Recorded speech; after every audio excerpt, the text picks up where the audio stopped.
Today on The Global African, we'll look at President Obama's recent trip to Africa. We'll also talk about the economic crisis in Puerto Rico. That's today on The Global African. I'm your host, Bill Fletcher. Thanks for joining us, and don't go anywhere. In July, President Obama visited Africa and became the first seated president to visit Kenya and Ethiopia. During what many are deeming a historical trip, Obama made a speech both praising and advising the continent.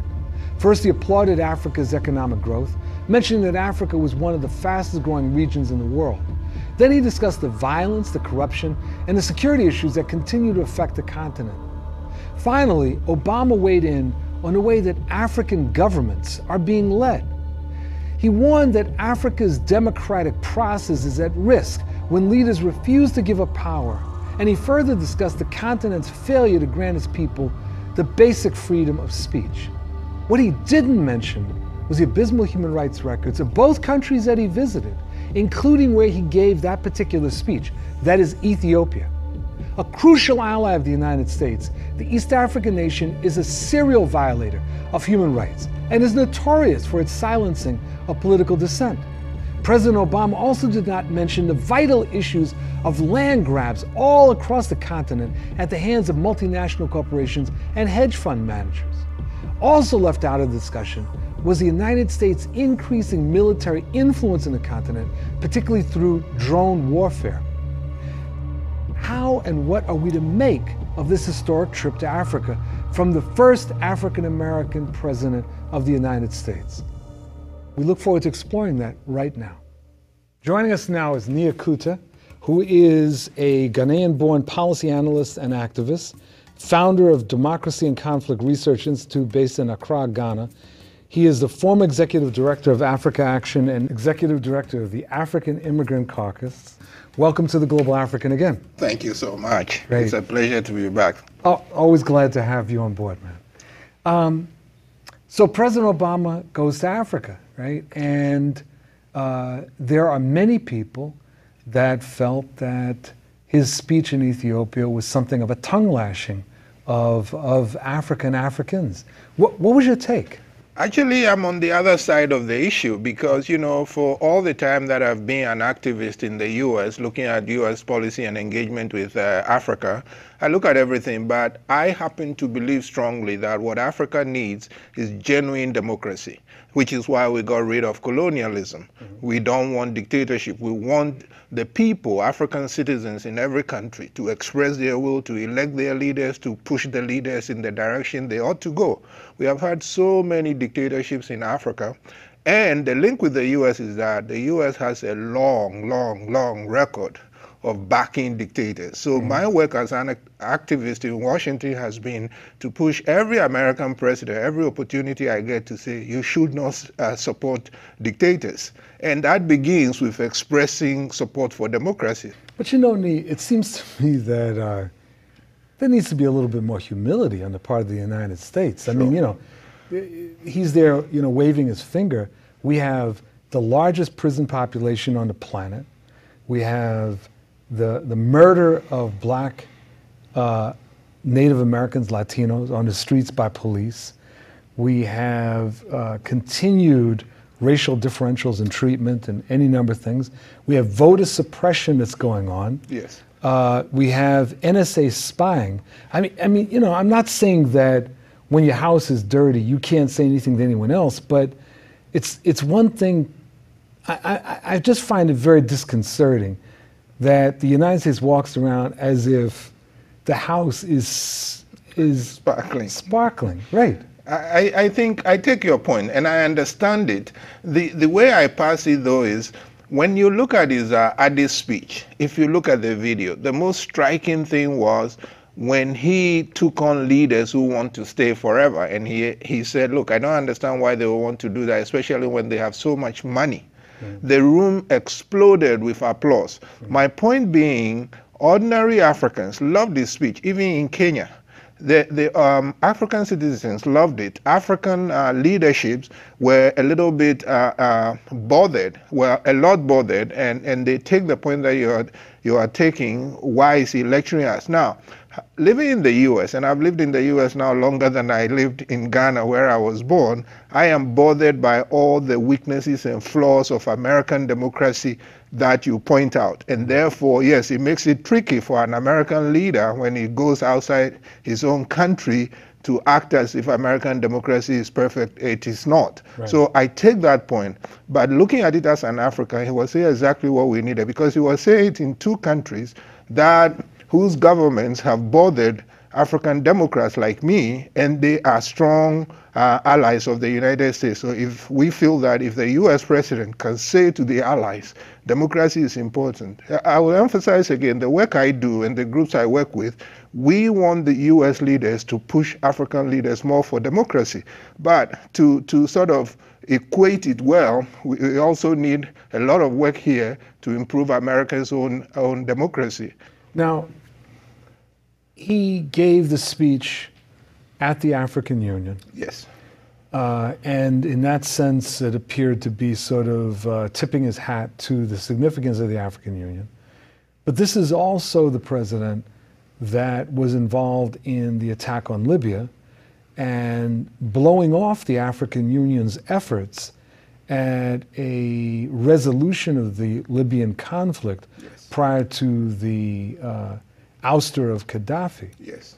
What do you make of that? Yeah, in fact, I think that's a great point. The U.S. role there has a big question mark about it. Now, the Libya situation at the time was pretty complicated. As I remember, the African Union was about to send a delegation to sort of go negotiate between the two parties. And yes, their wishes were brushed aside, and the U.S. and its European allies, through the UN, began bombing the Libyan forces. So I think you are right on that. And again, I personally, the way I try to equate it is, look, I'm fascinated by American politics, who has power in the United States and how they work with their allies. So the only thing I can say is, yes, that was a bad move, especially now I had done a piece of analysis of the Libyan situation that was published in Pambazuka, where I was bothered by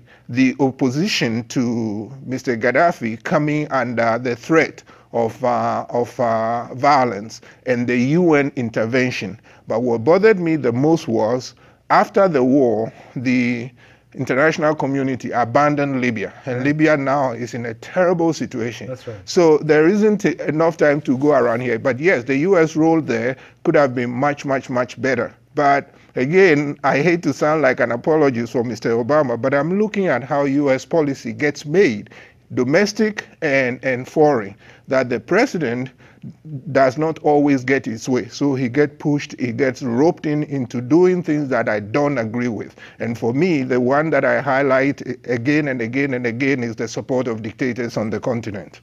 What did you make of the decision to go to Kenya and to Ethiopia? I mean, both are not exactly shining examples of democracy. Precisely. It's a great question, actually. In the beginning, I was glad he did not go. Now, my position was misunderstood because, of course, he went to Ghana. And I was glad that he was stiff-arming Kenya, because I have big problems with the problems that arose out of the previous elections and the violence and the ICC issue. And again, it fits with my position that the United States should put distance between itself and African dictators and insist on democracy. So I was glad he did not go. To me, he was sending a message, because I'm convinced that he's proud of his Kenyan roots. He would have loved to go, but the situation in Kenya, him not going, sent a message that I agreed with. Ethiopia also the same, because the Ethiopian government doesn't have the democratic record that we would like. So I was glad he didn't go. Does that mean that this time he's going, I was opposed? No, I actually understood, and therefore I wasn't as opposed, for the reason that my other concern about the African continent, I had opposed AFRICOM as US over-militarizing the African continent. But that was under George Bush. Since then, with the collapse of Libya, with Boko Haram, with the terrible US record in plunging Somalia into its current chaos. For all of those reasons, I'm concerned as an African about lack of security for Africans across the continent.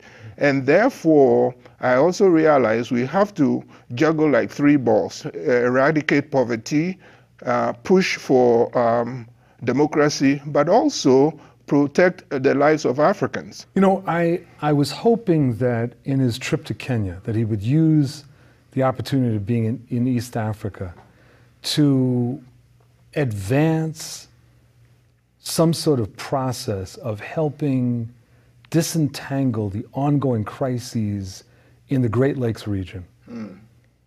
The ongoing conflicts in the eastern part of the DRC. Yes. The Burundi on the verge of another civil war. Yes.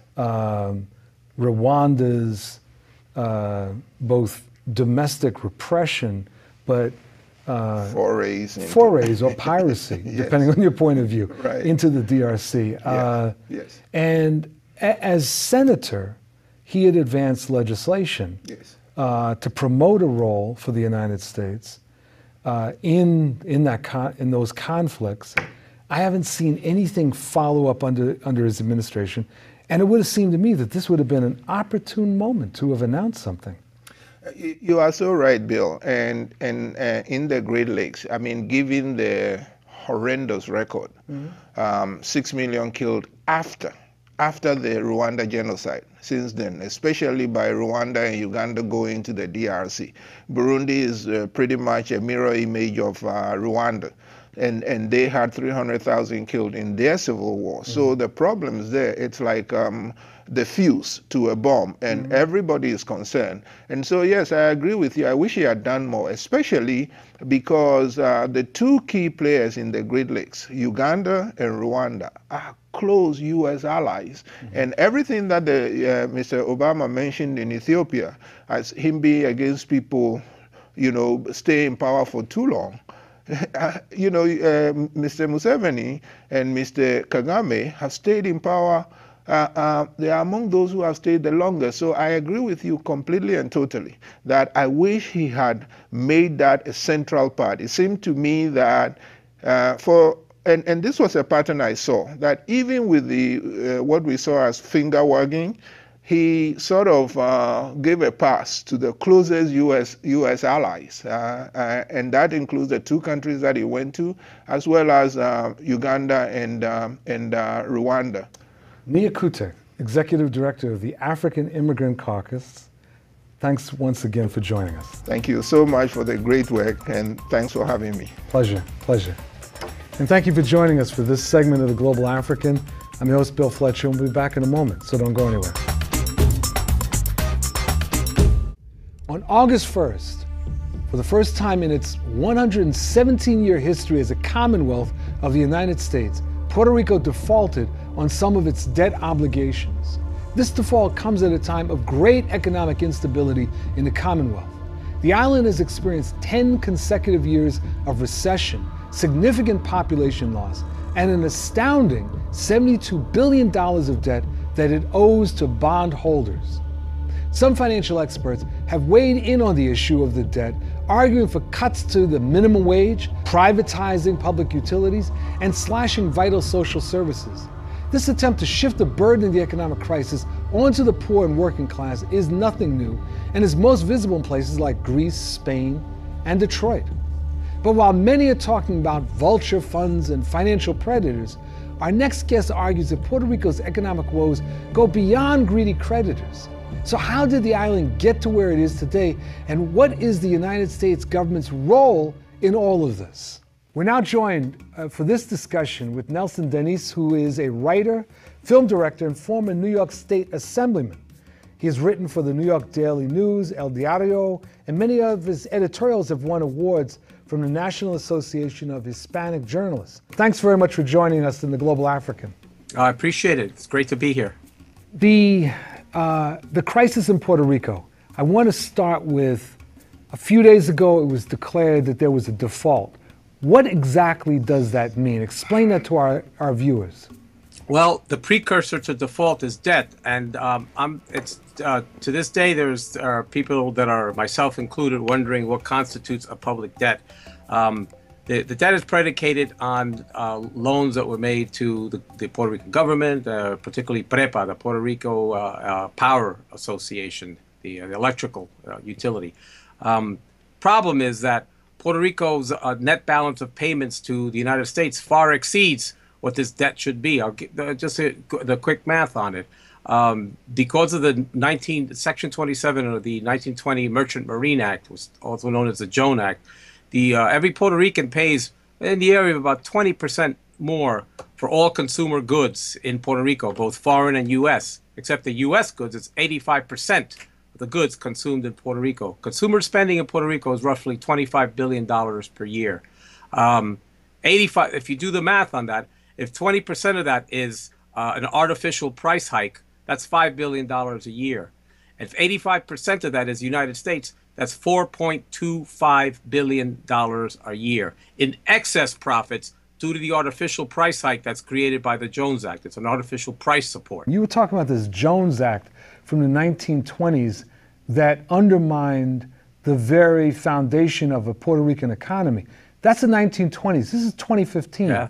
Yeah. Nobody caught this? Problem is that since Puerto Rico is a colony, it has no leverage. It's at the receiving end of all this, and there are too many vested interests.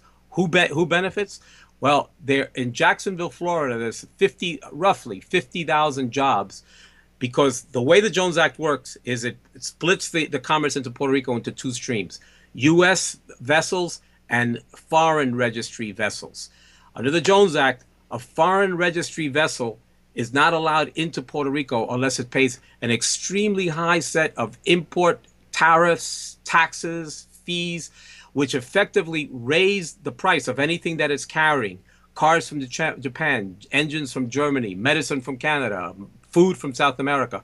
All of it gets taxed and feed so high that the prices then have to get passed on to the Puerto Rican consumer. What that creates is a price support for American products, which can then be sold at just under the price of that inflated price from the foreign registry vehicle. So that's the price structure for the foreign registry vehicle vessel if it comes into Puerto Rico. Why is it that the people of Puerto Rico are paying back this debt that you're describing? Why are they the ones that have to pay through these cutbacks? Yeah, it's the same answer. It's because they're a colony. And to actually give you a short answer to the previous question, why they didn't change the Jones Act, and it's the same answer as this, is because this powerlessness manifests itself in specific ways. Regarding the fiscal austerities that were inflicted in Puerto Rico, Wall Street said because of the people in Puerto Rico are now leaving, they can't afford this crushing debt burden. They can't afford the fiscal austerities. So nearly 400,000 of them have moved, mostly to Florida. There's about 700 Puerto Ricans in Orlando now. About 10% of the Puerto Rican population has left in the last 10 years. It's gone from 4 million to 3.6 million. With a 10% less population, these Wall Street companies, the hedge funds and the ones that are holding the debt, they don't care about, they're just quarterly capitalism. They care about their next quarter. So they still insist on full payment. So they said to Puerto Rico, if you don't enact these fiscal austerities, we're going to demote, you're going to downgrade your debt to junk bond status. So Puerto Rico raised property taxes, laid off 33,000 workers, raised water rates 67%, raised the electricity to 29 cents per kilowatt hour, rolled back pensions, eliminated some health benefits, raised gas taxes twice in 1 year, and just recently enacted an 11.5% sales tax. You have all of this put together. I mean, that's a lot of austerity. And then what did Wall Street do? They went down and they downgraded the debt anyway. In other words, if you look at that series of events, Wall Street lied. Right. And in downgrading the debt, they then cut off Puerto Rico from any further credit access, because it's a hell of it's very difficult to, with junk bond status, to go and access the credit markets. They increase the premium payments, the interest on this, and Puerto Rico is afforded no Chapter 9 bankruptcy protection. So they really put Puerto Rico really against the wall with, they believe, no option but to raise it. They thought, well, we're just going to, under the, like the Kruger report, we're just going to keep raising taxes, because, or Puerto Ricans will just leave. In a recent piece you wrote, you tied directly this crisis into the colonial relationship and suggested that the colonial relationship needs to be disentangled. And I was really interested in that, and I was interested in hearing you explain that and what it would look like. In part for this reason, I had a discussion a few weeks ago with a Puerto Rican activist friend of mine, and I was raising the issue of the colonial relationship, and he was a bit uneasy about that being introduced in the discussion. It was much more focused on the need to take up the anti-austerity campaign. And I thought that I felt when I read your piece that you were dealing with both anti-austerity as well as the issue of the colonial relationship. So I think it would be useful for our listeners and viewers to get a sense as to, like, what does that mean? Why? I mean, how would this play out?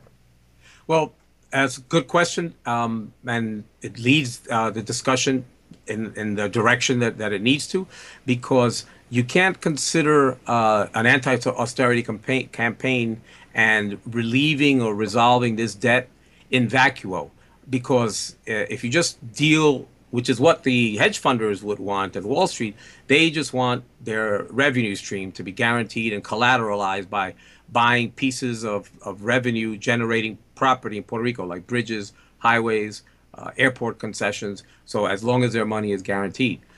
But that doesn't resolve the problem. If more people keep moving out of Puerto Rico, there'll be a lower tax base. The problems will simply recur. They're not going to go away because they are rooted in the colonial situation. Mm-hmm. The commonwealth status is simply not working. Puerto Rico is specifically prohibited in virtually every area from developing its own industries. It doesn't have control over its borders, import. It can engage in no foreign relations, no external trade relations, can't control import and export. It's a small island. Its entire economy that has to derive from trade relations with other countries, from import and export, and from developing some of its own manufacturing base. None of that has ever been allowed to develop in Puerto Rico. It's all been handed to corporations who come in with a 20-year tax abatement deal, and then they leave. And the import and export and the trade relations are all under the Puerto Rico Federal Relations Act and under the Four-Acre Act. Puerto Rico is not allowed to decide any of that. The United States controls that, and therefore they control the prices. Puerto Rico has gone from being initially a naval coaling station with a geopolitical significance militarily, mm-hmm. to being a sugar empire, to being now a dumping ground for U.S. products. Mm. Puerto Rico right now is the fourth largest market in the world for U.S. products. There are more Walgreens per square mile than anywhere in the U.S. and more Walmarts per square mile than anywhere on the planet in Puerto Rico. So what United States wants, what the financial elites want, they want to keep things exactly the way they are. The bonds are triple tax exempt, so it's all great. But the underlying relationship cannot, even economically, cannot sustain this. That's where we're going to have to wrap this, even though I'd love to get into some more issues about what that would all look like. But we'll have to have you come back. And I want to thank you very much, Nelson, for joining us. Thank you. I appreciate it. All right. And thank you very much for joining us for this episode of The Global African. I'm your host, Bill Fletcher, and we'll see you next time. Take care.